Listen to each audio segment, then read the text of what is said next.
Welcome back, fellow coders. Jared O'Leary here with BootUp. In this video, I'm going to show you how you can add some sprites to your interactive collage.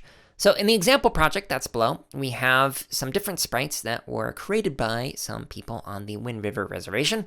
So these are some awesome sprites that are in this particular project about this person. The sprite just happens to be named Jordan.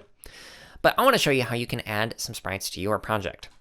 Okay, so inside of your new project in Scratch, you might not want to have the Scratch can, so you can just click on the little trash can to delete.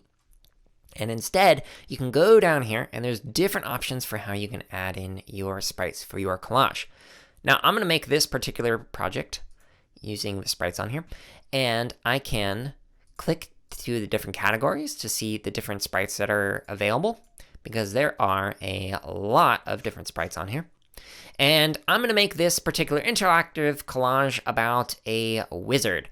So I'm going to go to the fantasy, and I can add in some different stuff. So this particular wizard really likes crystals.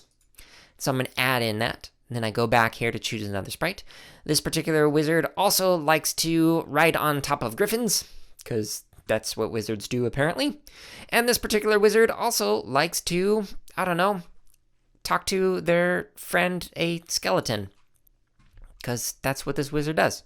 Okay? All right, so now that I've added in the sprites for this particular project, I will then start coding it for my particular video. Now, if you're doing an interactive collage about yourself, or about a historical person, or a fictional person, like a wizard, or somebody you know, you're going to add in some different sprites, so make sure you check out the different categories that are at the top right here.